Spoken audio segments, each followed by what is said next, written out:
Welcome to American Education FM, everybody. I'm Dr. Sean Brooks. Okay, welcome back. I don't want to waste any time. I'm going to get right into this. I want to start off with some election-related things. I have some education-related things as well, and then it leans into sort of a little bit of jab analysis and sort of the ultimate equalizer is what I would call it. That's going to continue to happen and only ramp up in the future. And then, of course, this week is going to be interesting because apparently Donald Trump is giving a speech on Tuesday. A lot of speculation as to what that's going to be about. Some people are saying it's him running for president in 2024. Other people are saying he's going to reveal a lot of declassify a lot of classified information, or at least reveal the larger scheme regarding voter fraud. And a lot of back and forth. And ironically enough, on the exact same day, George Bush, the former president, and Barack Obama are giving separate speeches on disinformation, quote unquote. So the irony is palpable, not an accident. And yeah, so let's dive in here. I want to revisit a couple of posts here that I didn't read and haven't read yet on the show, but certainly wanted to. The first comes from Vanessa Hurst, and she, of course, has been a guest on the show numerous times, I think at least 9 times, from Kentucky. She worked the election in Kentucky on Election Day in the county where she lives, and here's what she sent me. And I put this out on Gab that very day, but I wanted to read it here. She said, quote, "I'm currently working election. Let's just say it's going to be a mess for a lot of reasons. I'm just going to say from a very small scale perspective, but an inside perspective at that. It's not going to be fraud from poll workers or county officials. It's going to be fraud from companies that maintain the machines that are being used to scan ballots. I'm not even sure it's going to be fraud so much as gross negligence to maintain said machines. Machines keep going down across the state. We are running out of ballots. The voter turnout is astronomical. Then in some counties where the machines are going down, you have people tearing up ballots, wasting them because they're mad somebody had a lunatic idea to come in and just start tearing the hell out of some ballots. So one county is completely without ballots, waiting on them to be printed in Frankfurt. We are running out of ballots here in this county. This has never happened before, but they're all legitimate people voting, which is the crazy part," unquote. I certainly know that to be the case in the county where I am. We knew that the voter turnout, and we were told the very same day that the voter turnout is the highest that it's ever been. I'm certain it was that way all over the place. And there's an analysis again that was made by Milo Yiannopoulos when he was on Tim Pool's podcast, which is fantastic because he very singularly destroyed Tim Pool and his entire whatever you want to call that, his sidekicks, whoever they are, all these guys that are incapable of taking a hard stance and they just ask questions, but then there's a bunch of questions that they don't ask. It's rather embarrassing, but Milo destroyed them. And I highly recommend going over there and checking out that episode. I don't agree with Milo Yiannopoulos on everything, certainly his past actions. But here's what he said, and he was 100% right. He said what we were waiting for and what we wanted to see, and we certainly proved it with our voter turnout, is we want the full destruction of the Democrat Party. We want the full destruction of the establishment, all of them. We want them all gone. We want nothing but independent, non-blackmailed Americans, purebloods, in office, running the show. That's what we want. We do not want anybody who affiliates with any other outside entity or takes money from outside entities. That's what we want. And Milo said, that's not what we got. And as a result, yeah, we're disappointed. Without a doubt. Voter fraud as well. You have to take that into account because that happened, and it is voter fraud. But we want the complete elimination of these people. We want the elimination of anybody who seems even slightly nefarious eliminated. We want them gone. So he had that dead right, and I liked that approach. And again, Tim Pool, he gets this look on his face like, well, what do you mean? It seems impossible. He just gets that look on his face like, again, he smelled something terrible. Well, that's the truth, and this is difficult for a lot of these people to grasp. Which brings me to this then. AJ Gochik sent me this text, and I wanted to read it here. Again, this coming from California. He said, quote, "Hey, Sean, a good friend of mine who worked on several local Republican campaigns in California and who worked as a poll worker from the early morning hours until the last in-person ballot was counted, shared his observations and thoughts with me. Would you be interested if I copy and paste each text message to you? Really interesting throughout." I said, absolutely. He said the following, quote, "Here it goes. I may combine a few texts in with each following message.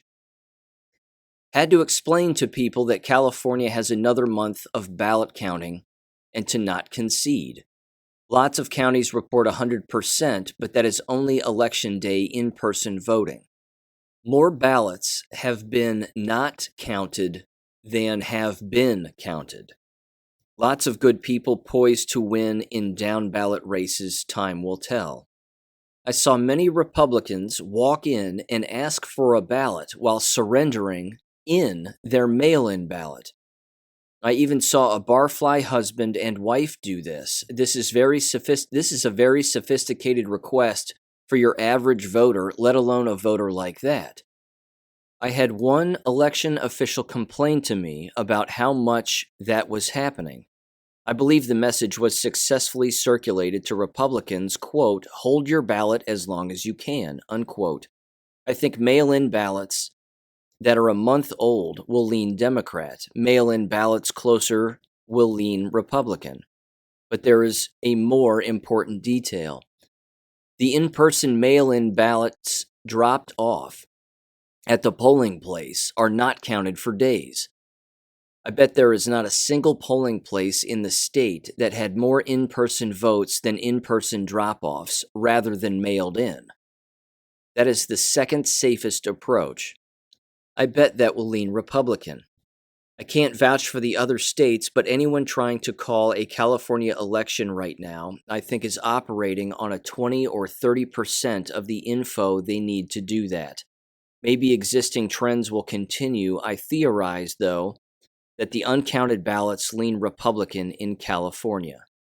He said, that's it for now. And I said, sounds solid. Seems like that's happening lots of places. And then, of course, this happened on the Gateway Pundit a few days later.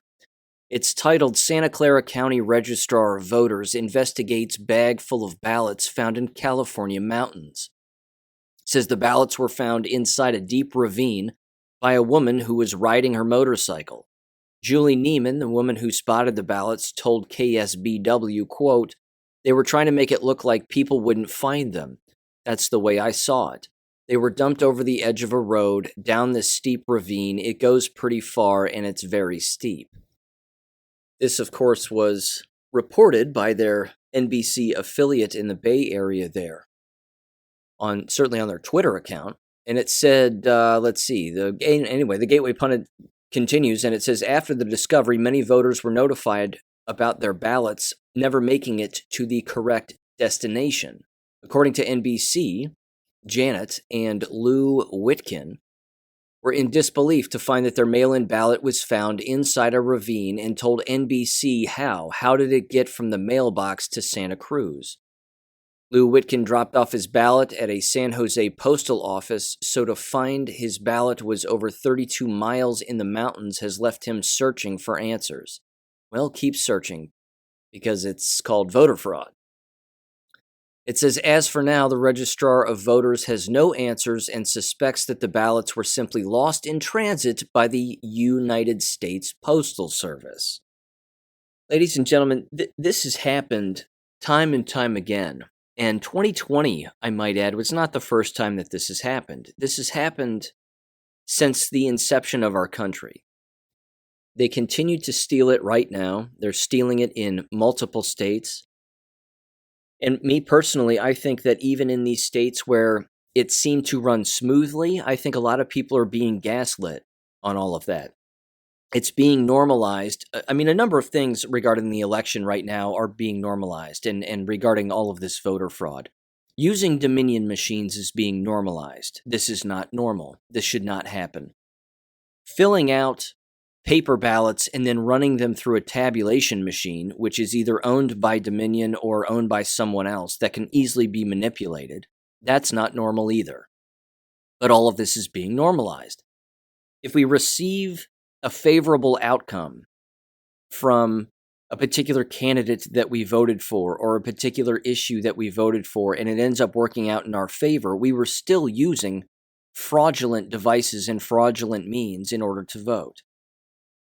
So, again, I think that's where a lot of the gaslighting is taking place. We're just being gaslit into believing not only that these machines are fraudulent when they're claiming they're not, and we receive a favorable outcome, but that waiting late into the morning and now days and potentially even weeks down the line for all of the quote-unquote votes to be counted is somehow normal. This is not normal. This is voter fraud. And it's going to continue to be this way until something else intervenes.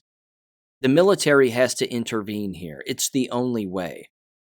There has to be an entity large enough beyond just us. Because as we know, again, it happened in 2020, it's happened before, it's happening right now, the media is just stealing it. The voices of the people in the media and on TV tell a vision, are showing people a vision of what lies ahead, which is they can say whatever they want, and whatever they say ends up being what people just have to put up with. As I said on Gab, and I'll round out this election talk with this. As I said on Gab, our government is so corrupt, and we as a nation are so corrupt, that the Second Amendment doesn't even exist. We have the right to own guns, even though that's being stripped, even in the state of Oregon. They just voted to have massive gun restrictions. I believe it was you're not allowed to have magazines that carry more than 10 rounds. And fortunately now, you have sheriffs throughout the state of Oregon who are saying, we are not going to enforce this. This is completely unconstitutional, and we're not going to enforce it. With that said, even Idaho has now voted, or I believe it was 3 counties in Oregon, voted to leave the state of Oregon and join Idaho. I mean, that's a cool deal. But as long as we continue to believe that there's a Second Amendment, which the way that it was really written was for us to defend ourselves against tyrannical government and the people who would take over our country and strip us of our rights, that we get to use deadly force in order to reinstate those rights that we have. Until that happens, we're being shown what the enemy has planned, which is we're just going to tell them they lost. And because we outnumber them, so they think, anyway, they're just going to have to deal with it. The people and the common people are just going to have to deal with it. There's nothing that they can do about it. No, there's lots we can do about it.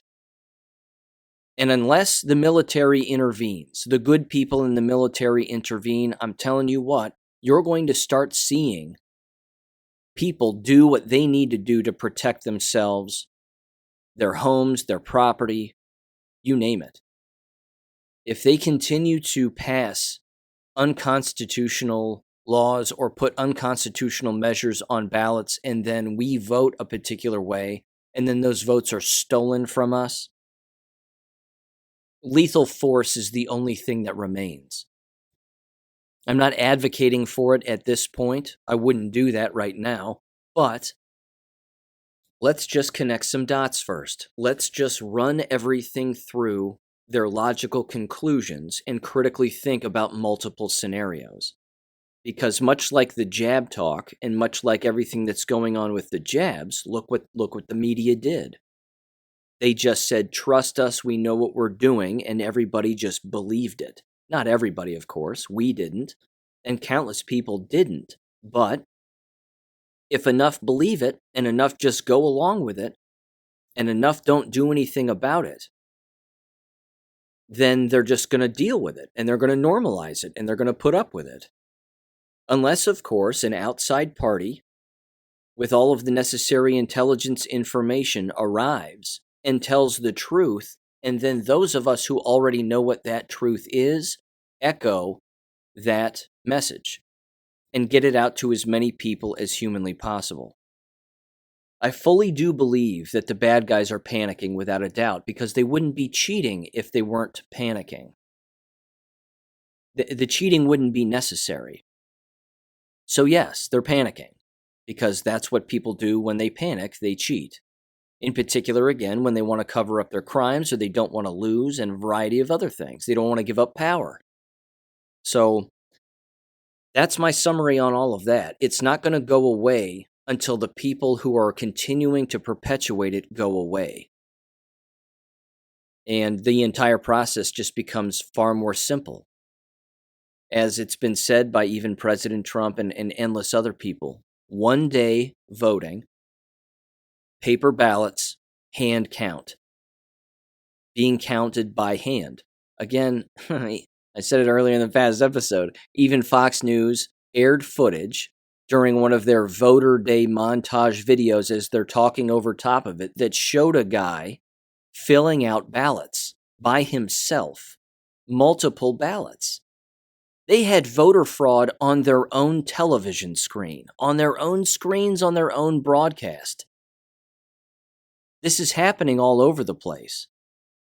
And again, it's not just for gubernatorial candidates or Senate races or whatever. It's tax issues. It's school levies. This kind of thing happens for those issues also, because those kinds of people engage in those kinds of nefarious actions because they don't know how else to behave. It's just their behavior. It's who they actually are. Moving on. This was juicy. Had to get to it. My apologies to AJ Gochik. I can't wait. It's just too good. Dr. Simone Gold, ladies and gentlemen. RedVoiceMedia.com. This was from back on November 7th. It is titled, America's Frontline Doctors Files Lawsuit Against Founder Dr. Simone Gold. Gold purchased, the lawsuit states, a $3.6 million home in Naples, Florida, without authorization from the board of directors. It says the following, quote, "Just let it wash over you like a warm blanket. I love this." Quote, "America's Frontline Doctors, AFLDS, an organization of doctors providing independent information from the world's top experts in medicine and law, so they think, is facing internal controversy regarding the rightful leadership of the organization, which has resulted in a lawsuit being filed against the organization's founder, Dr. Simone Gold. Joseph Gilbert, who was appointed as AFLDS chairman of the board, chief operating officer, and director of strategy after Gold was sentenced to 60 days in prison as a part of the January 6th investigation, is a plaintiff in the lawsuit, along with AFLDS and Free Speech Foundation. The plaintiffs allege that the defendant, Gold, spent millions of dollars of funds raised that were meant to support actions taken by AFLDS. According to the lawsuit, money raised by AFLDS was meant to be spent, quote, exclusively for charitable purposes and, quote, to perform every act or acts necessary, incidental to or connected with the furtherance of its charitable, scientific, literary, religious, and educational purposes, with a focus on educating the public on the enduring importance of the Bill of Rights to America's history and civic traditions, unquote. The lawsuit requests immediate injunctive relief, which would require Gold to return control of AFLDS resources seized, including email, bank systems, etc., to the board of directors, restrict Gold from using AFLDS finances for personal reasons, and more. Now, I'm going to interject real quick. That press release, the timing of that press release, as AJ Gochik pointed out, was perfect. It was perfect for a cover-up and a deflection and a distraction. They released that press release about relieving Joseph Gilbert of his duties because they were claiming that he was stealing things. And now he's countersuing and saying, I wasn't the one stealing anything. You were stealing things. False equivalency, ladies and gentlemen. Someone has to be wrong. Is it possible that they're both colluding and they're both grifters and they're both wrong? That's possible. But the blame game is also possible too. And again, let's ask ourselves some serious questions here. Simone Gold does not practice law anymore. She doesn't practice medicine either, to my knowledge. Joseph Gilbert practices law. He still practices law. He has a firm in Nevada. So he's making money doing that. Where's Simone Gold making her money? I think we know now. Allegedly. It says, quote, Gold purchased, the lawsuit states, a $3.6 million home in Naples, Florida, without authorization from the board of directors. She now resides in the home rent-free, along with former AFLDS employee John Strand. Additionally, the lawsuit alleges that Gold purchased 3 vehicles with the AFLDS funds, including a Mercedes-Benz Sprinter van, a Hyundai Genesis, and a GMC Denali. In addition to the extravagant purchases, Gold also allegedly spent monthly amounts of $12,000 on a personal security officer and $5,600 on a personal housekeeper, plus other personal items placed on credit cards belonging to AFLDS in the amount of nearly $50,000 per month, quote-unquote. Gold is also accused of using AFLDS monies to purchase 2 private plane flights at least twice, with one of the instances exceeding $100,000. Aside from her own spending, the lawsuit claims that Strand, with whom Gold was living, also had access to the AFLDS credit cards and that he spent between $15,000 and $17,000 per month. I'm going to interject something else, as you've heard me say about John Strand. Allegedly, they are either dating or he is allegedly gay and he's kind of her beard, basically. Her pretend boyfriend. Many years younger. Now, I'm going to opine for just a moment. I don't know of any straight man who wears sequins on his shoes and fur coats. That's just me, but I've never met somebody like that. I've seen John Strand in person with my own eyes, and ladies and gentlemen, I'm going to tell you, let's say he doesn't exactly bat for the straight team. That's just my take. That's just my 2 cents. Allegedly. Not to mention, where's he making his money? Does he have a job? What's going on?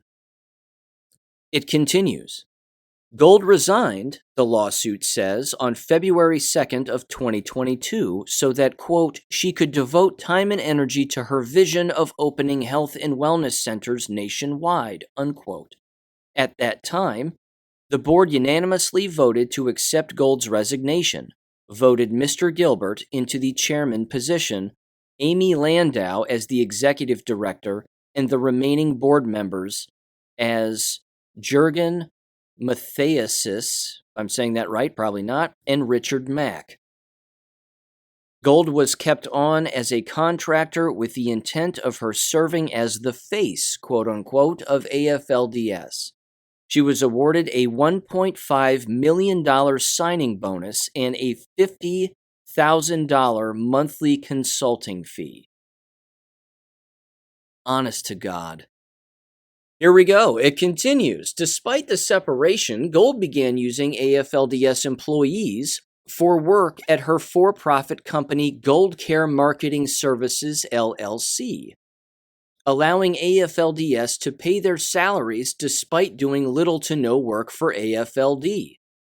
Gold was sentenced to 60 days in prison for her January 6th involvement on June 22, 2022, and was released from her time served on September 9th, 2022.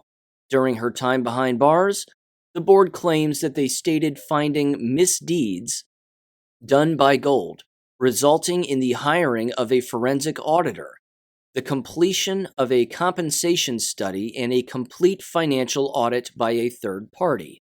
In October, the plaintiffs say that Gold put herself back in the role of chairman and president of AFLDS without any authorization from the board, signing letters in this fashion but not having legal authority to do so. She also began peddling lies about Gilbert, the lawsuit says, telling potential donors that he has been engaging in financial improprieties, ethical violations, and corruption, quote unquote.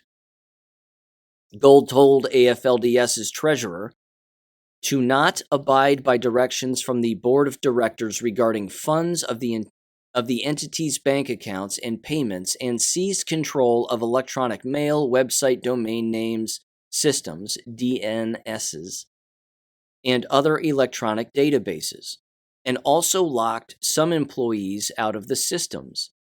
Aside from returning control to the board, the lawsuit also requests that Gold be ordered to stop making statements against Gilbert, and that she stop presenting herself as a representative employee, officer, and director of AFLDS. The lawsuit was filed in Florida and demands a trial by jury. Despite the lawsuit claims, a press release was issued on AFLDS's letterhead on November 3rd, the day before the lawsuit was filed, stating that Dr. Gold was reaffirming her leadership role as the founder, president, and board chairman of AFLDS. The press release claims that Gold and the board had discussed her stepping down from her role prior to her hyper-partisan political incarceration, quote unquote, but that the move was never legally made.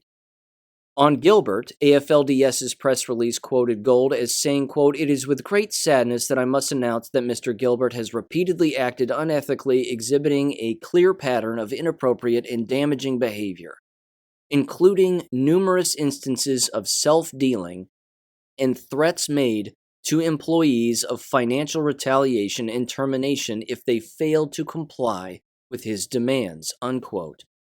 The release goes on to say that AFLDS will again be put through an internal audit and investigation reviewing financial records and board actions taken while Gold was indisposed in prison.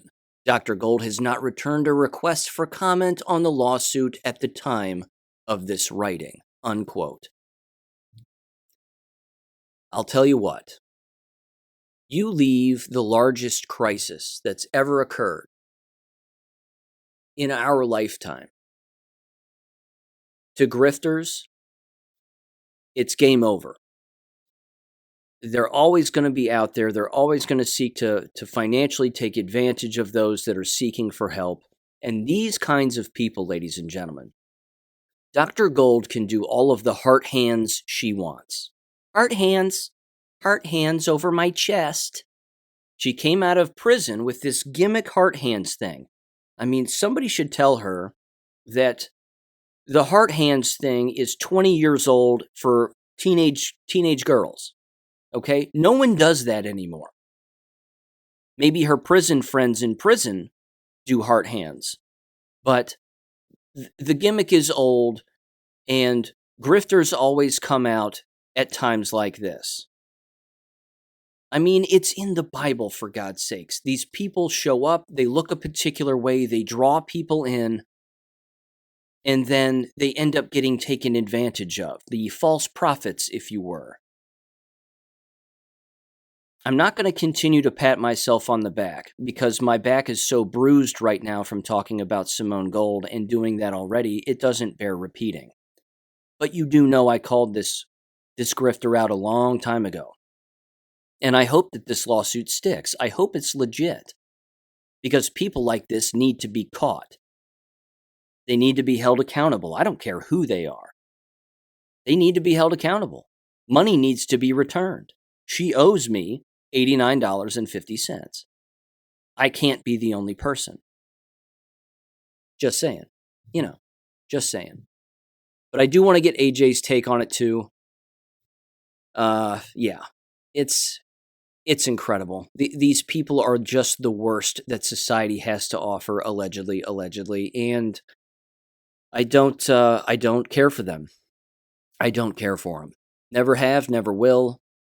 And this is one of the advantages. Again, it's by the grace of God and the way that my parents raised me. Sit in the back of the room and watch the whole room. Watch the whole landscape. Watch the entire picture. Don't sit up front because your back is to the majority of the room. You can't see other people's reactions. If you sit at the front of a room when people are on stage giving a speech, all you're seeing and hearing are them. You're too close. You need to stand further away. Like when I was at that White Coat Summit thing in San Antonio over a year ago. I sat in the back. I was invited to sit up closer to the front, and I thought, no. I'm here to be objective, and I'm here to see what really is going on. I'm here to see who's telling the truth, who uses the words depopulation, who says bioweapon, and not the word vaccine. And then I ended up walking away learning a whole lot more about why they're doing what they're doing, why Dr. Gold's doing what she's doing. It seemed hinky, without a doubt. And, some seeds are apparently starting to grow. So I'm going to do my best to stay with this story, see what happens, and wow. If this turns out to be 100% legit, fingers crossed, that she's been grifting the entire time, I'll tell you what, the people with crow in their mouth and humble pie all over their face is going to be endless. It's going to be endless. I even, again, just to revisit one thing, okay? I know it sounds like back patting, but my apology. I even warned Kate Daly about this. When I was on her show that one time, and I only wanted to go on once, but I said to her in between the commercial break, I said, be careful with Dr. Gold and AFLDS. Be real careful. I said, Dr. Lee Merritt isn't even associating herself anymore with that group, and most people aren't. I said, be careful. She goes, oh, wow, that's different. I haven't heard that. And I was like, yeah, well, be careful. And she's had Dr. Gold on since. And she had Dr. Gold on during the summer. I brought that up on this show. Seemed odd. Eventually, you got to close the door to people. I mean, I like Kate Daly a lot. I mean, she's a smart gal. But, these grifters, I'll tell you what, they're everywhere. And when a crisis strikes, they always pop up. They're the bad penny that always shows up. Okay. Moving on here to education-related things, and then I'm going to slide back into the jab-related things here toward the end, along with a little, again, an interesting theory as to what Trump might have to say on Tuesday. And again, it may just be a giant head fake. It might be another one of those, I'm going to say this, and then it draws out the enemy, because clearly that's what's happening right now regarding all the election talk and the DeSantis talk and all of that. It's clearly a purposeful distraction in order to basically find all of these pseudo-conservatives, all these rhinos and all these grifters, the Dave Rubins of the world and the Dennis Pragers and the Ben Shapiros and even the Candace Owenses and, all these other people. They all shake hands. They all sign each other's checks. And then, of course, you toss in the old anti-Semitic nonsense that's going on right now. And, you're going to find out who knows real history and who doesn't. I'll tell you what people do for money is disgusting. It's just disgusting to me. I don't know. A dollar bill flies in front of their face and they run for it. It's gross. Anyway, here we go. This comes from Fox News, and you may recall something like this because I think I wrote about this certainly in some of my books. And I think I've brought this up on this show specifically, but Colorado just voted to decriminalize psychedelic mushrooms.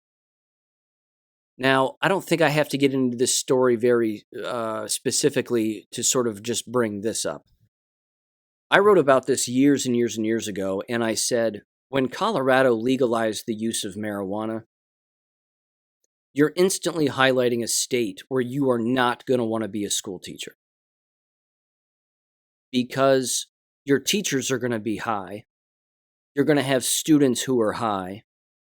The building is going to smell like dope. And that's just what's going to be the case on a constant basis. You can't expect people to learn while they're under the influence of a habit-forming drug. And yes, it is habit-forming. This is just times 10. This is just worse. Now you're going to have students in school and in college overdosing or attempting to go to class or dropping out or all of the things that come with drug use. Not to mention literacy rates dropping, academic achievement dropping. Pick a subject. It's not going to matter. Colorado is a failed state from what I can tell. I can't believe this particular move, but they're setting the tone for a lot of what's going on nationwide.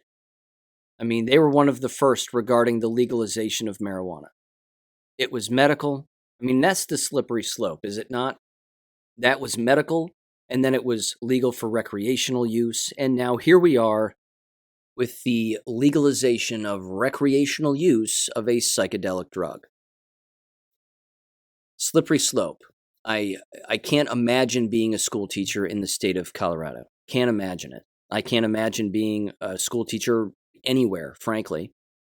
But certainly New York, apparently, with what is allegedly coming up here with Hochul going to implement mandatory jabs or attempt to mandate mandatory jabs, require mandatory jabs, I should say, among all K-12 students in the state of New York after Thanksgiving. That's apparently a thing. She's apparently going to try that again. And there you go. So we're going to keep an eye on that one without a doubt. Okay, next up. This was a bit hinky too. They're saying fentanyl, but then I read other stories about this, and they couldn't determine the cause of death nor the cause of hospitalization. This comes from AL.com, Alabama. Selma student dies, several hospitalized, and officials are unsure if incidents are linked. It says an investigation is underway after a student became unresponsive at Selma High School Tuesday and later died at the hospital. Several other students were later transported to the hospital to be checked out, said Selma Police Captain Natasha Folks. If I'm saying that right, probably not. It says that authorities said that a 16-year-old boy was found unresponsive in the school's cafeteria. He was taken to Vaughn Regional Medical Center where he was pronounced dead. The others were hospitalized as the afternoon progressed. Folks said police don't know if all the incidents are connected. A 16-year-old boy's body will be transferred to the Alabama Department of Forensic Sciences to determine the cause and manner of death. Again, I came across another story almost immediately regarding this. I think it was on the Gateway Pundit. It said that it was fentanyl. That it was a fentanyl overdose, and that's why other people got sick. But apparently now they're not saying that. So I don't know what to believe. I'm going to read this statement from their superintendent, but here's what I do know. It is within the bounds and within the realm of endless possibilities that American K-12 schools and universities alike would use drug overdose as a cover for dying from the jabs. That's possible. They would do that. Fell off their bike and hit their head, had a bike accident and died. Well, were they jabbed? I mean, isn't that kind of the constant question that we all have? They died of a car accident and they hit a tree. They were dead on the scene. Were they jabbed? So, anyway, let's see. Oh, my apologies. This is from the mayor. The mayor of Selma, James Perkins Jr., also issued a statement following the incident, quote, "Truly, yesterday was a tragic day in Selma. We lost another child and several children needed emergency care at the hospital. There is nothing easy about losing a child, and the agony of sitting in an ER waiting to find out whether your child will be okay is a pain no parent, rather, should endure. To the family, schoolmates, and friends of the deceased, know that your mayor has a heavy heart and grieves with you. Because the deceased is a juvenile, we will not mention him by name. Just know that his death is very close to me. I considered him a son." They all do, don't they? The Selma City school system has the full support of the city and state. Today, the investigation continues to determine exactly what took place at Selma High School on yesterday. The Selma Police Department, supported by the State Bureau of Investigation and Dallas County Sheriff's Department, is doing an investigation. Be assured that as soon as I receive facts that can be shared with the public, see, that's a key word, right? A key line right there. Be assured that as soon as I receive facts that can be shared with the public, if it's jab related, I bet they don't say anything about that. It says that that information will be officially shared with you by law enforcement, school system officials, and me. Yes, I'm sure you'll all tell the truth. Jumping to conclusions or making unproven statements may interfere with the investigation.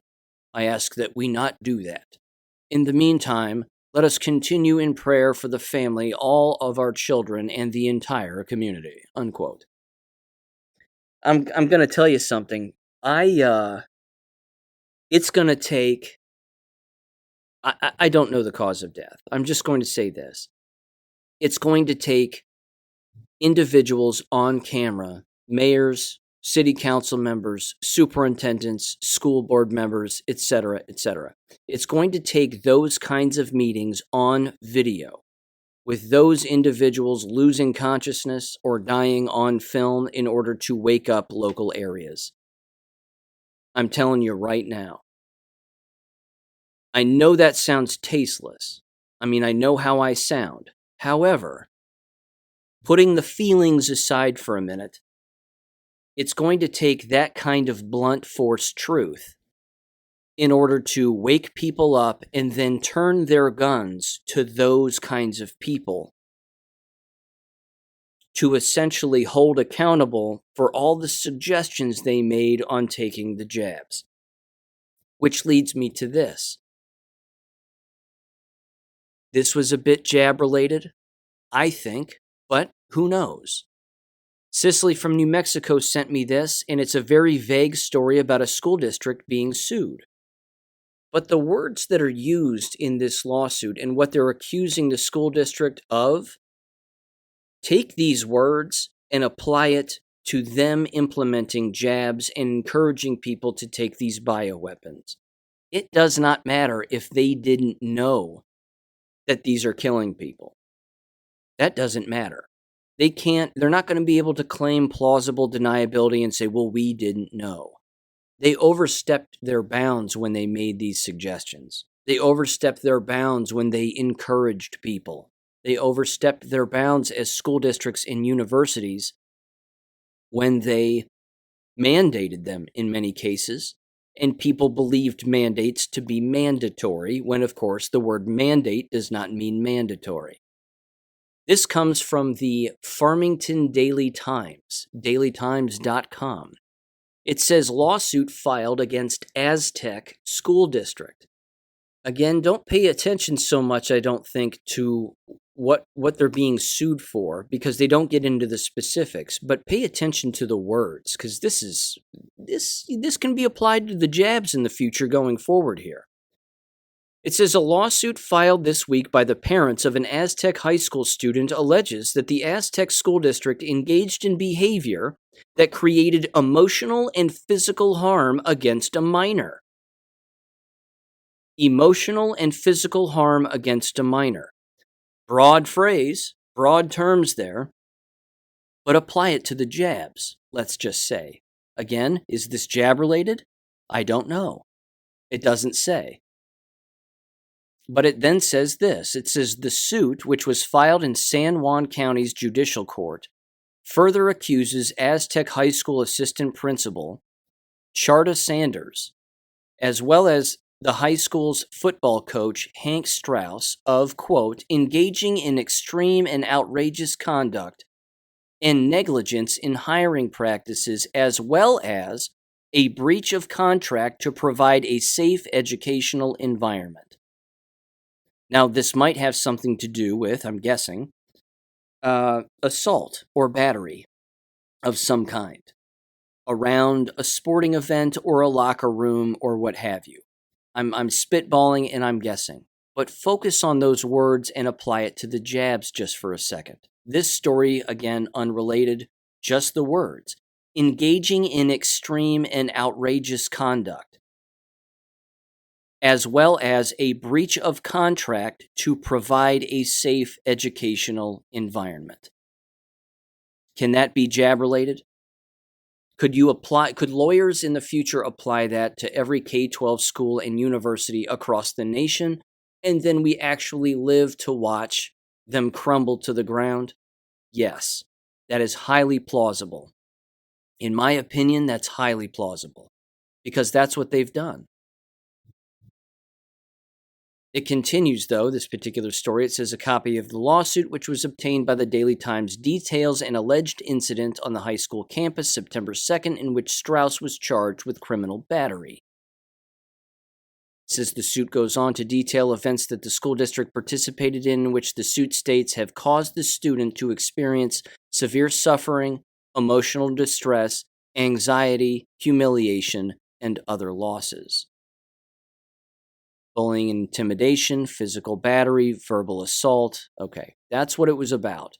My point is, again, that same kind of legal language can be applied to the jabs. And this is what these school districts have not figured out nor considered, or they're so full of hubris that they actually believe that they are invincible from any legal action going forward, either individually or collectively, regarding their mere suggestions to take these shots.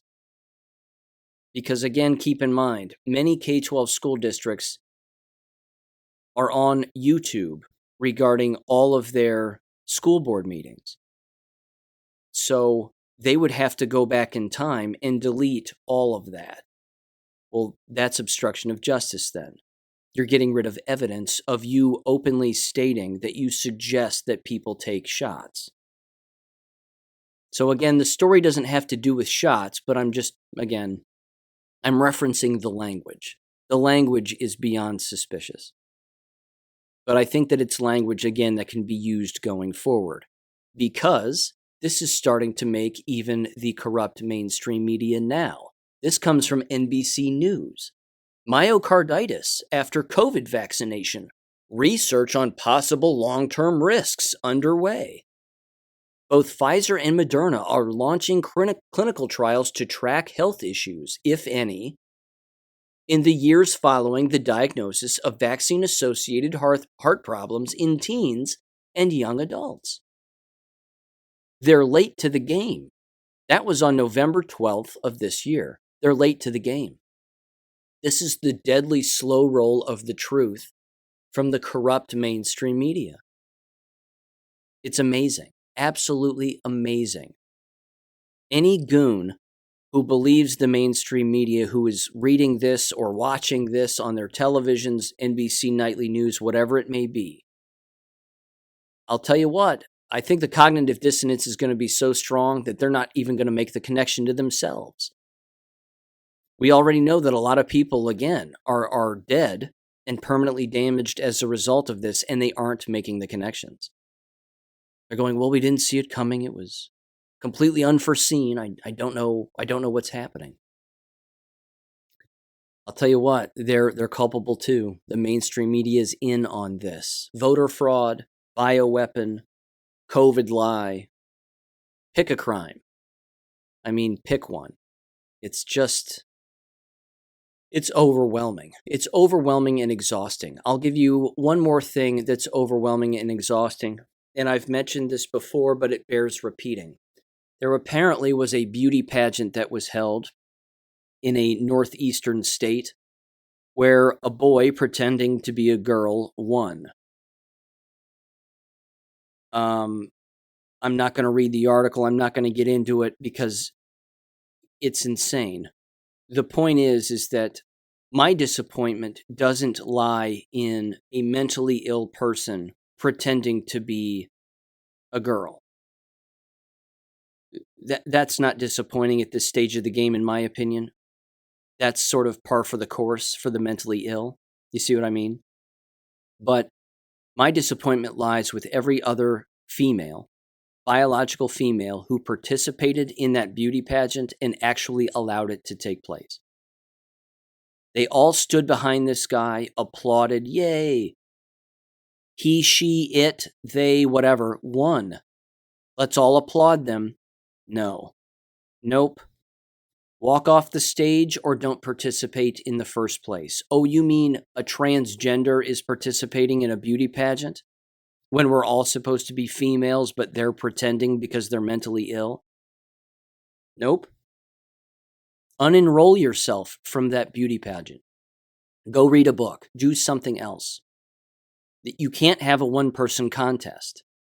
I've said this endless times. All these people participating in all of these college sporting events. You know, the dude pretending to be a girl who swam for Penn State. Same thing. Why were other teammates there? Why? Why were they going along with it? Their mere participation alongside that mentally ill person condones the entire activity. So just don't participate. But Sean, they'll lose their scholarships. But Sean, they wanted to be in a beauty pageant. But Sean, they'll lose money and opportunity and blah, blah, blah. Will they? Will they? Or will they just highlight the insanity and give these organizations that are supporting these insane people nowhere to go? See, this is the critical thinking that is being lost in all of this, that is absent in all of this. If they just got together as real biological participants and said, look, we're not going to go to that next swim meet. We're not going to go to that beauty pageant because they can't rule by their own rules that one person represents the entire organization and can compete by themselves. They can't. They'll have to forfeit. Therefore, the entire contest ceases to exist. That's what people have to do going forward. So I blame the other participants. I blame the parents. This is the state of society where parents are going along with this, with their young children and saying, well, congratulations. You know, you did the right thing. They were a boy pretending to be a girl. You're a biological girl. It's a female beauty contest, but you did the right thing. And, you know, congratulations to them in representing this area for Miss America or whatever the hell it was. What a waste. What a waste of time, energy, and brains. It's disgusting. I think it's disgusting. But, hey, if they're dumb enough to participate in the stupid activity in the first place, then, you know, play stupid games, win stupid prizes. I don't know what else to say on it. It's ridiculous. Okay, two final things here. Two final things. I alluded to this earlier and made mention of it earlier, but I do want to read this because this is well done. I like this. This again comes from Oregon and how they just passed some measure apparently that again limits the amount of ammunition that a person can have or the amount of magazines that a person can have. This is from the Lynn County Sheriff's Office, I believe on Facebook, if I'm not mistaken here, in Oregon. It says the following: message from Sheriff Michelle Duncan on ballot measure 114. It says, unfortunately, quote, we are seeing the passage of ballot measure 114, which creates a required permitting system in order to purchase firearms and ban gun magazines capable of holding more than 10 rounds. This is a terrible law for gun owners, crime victims, and public safety. I want to send a clear message to Lynn County residents that the Lynn County Sheriff's Office is not going to be enforcing magazine capacity limits. This measure is poorly written, and there is still a lot that needs to be sorted out regarding the permitting process. Who has to do the training, and what exactly does the training have to cover? In the coming days, I will work with other law enforcement partners, elected officials, and community members on the best course of action to take on permitting. I want to ensure anything we do or don't do will not hinder gun owners' rights to purchase firearms intentionally or unintentionally. Although I am hopeful that the passing of this measure will result in an immediate lawsuit against it, as it should, there is still going to be a lot to sort out on how this will impact our residents, the Lynn County Sheriff's Office, and other police agencies in Oregon. I will continue to inform the public as decisions are made. Sheriff Michelle Duncan, unquote.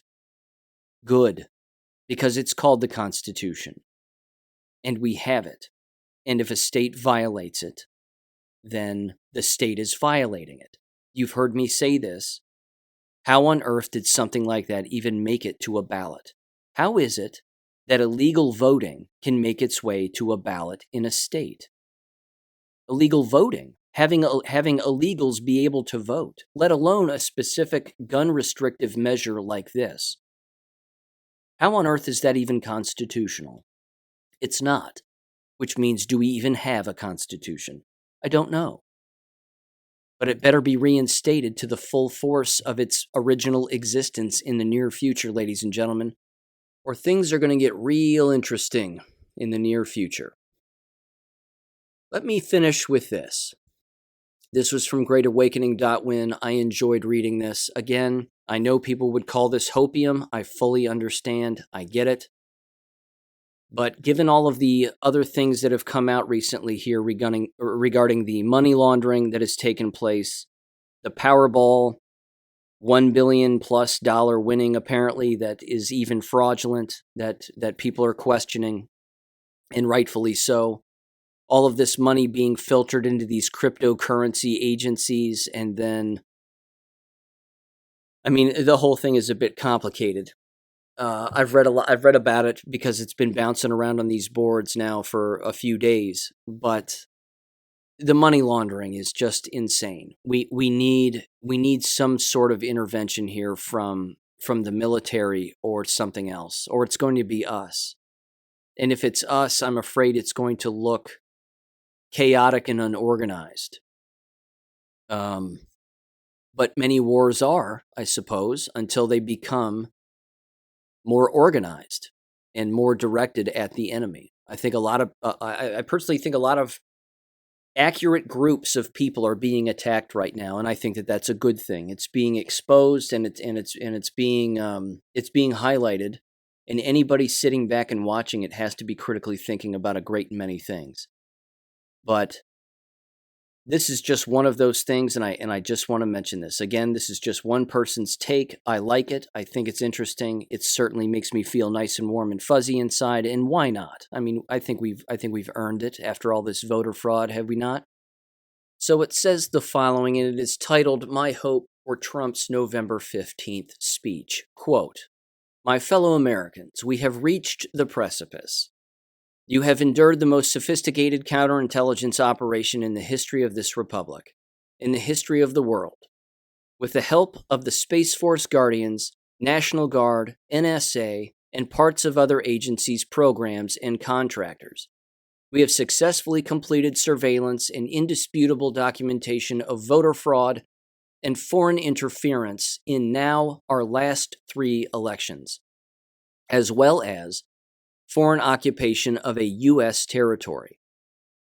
As of this moment, over 400,000 plus sealed indictments have now been unsealed, the consequences of which will extend to each of our own communities, from senators and representatives to government agencies, media, big tech, big business, big pharma, and many other corrupt organizations. Justice will now be served. I want to thank all of you who have persevered through this difficult journey, and thank those who will continue to help others who may not understand. This once great country has lost its way, but together, with your help, we will return to greatness, greater than ever before. My fellow Americans, the storm is upon us. Thank you, and God bless America. They, of course, are hoping that that will be the exact speech. It probably won't be, but it reads well, does it not? It certainly sounds nice, and I enjoy it. They finished their post by saying the following: Obama and Bush are also set to give speeches after Trump on the 15th. Imagine that during each respective speech, military servicemen interrupt, slap on handcuffs, and give both former presidents the side of beef special. How's that for future direction? Anyway, here's my hopium for the 15th. Maybe we can will it into existence. Nevertheless, I love you all and God bless. Where we go one, we go all. Nothing can stop what is coming, unquote. In the words of Donald Trump, let's just see what happens. Let's see what happens. I'll tell you what, all of that stuff doesn't mean, of course, that we just sit around and we do nothing. We have to keep paying attention to what's going on. We have to continue to communicate with people that we know about what's really going on, the people who are awake. Because as you've heard me say, the people who are not awake, it's only a matter of time before they continue to just get hit over the head with the truth. But we got to keep moving forward here, without a doubt. I'll catch you on Wednesday, everybody. Thanks for listening. Take care. Thank you for listening to American Education FM.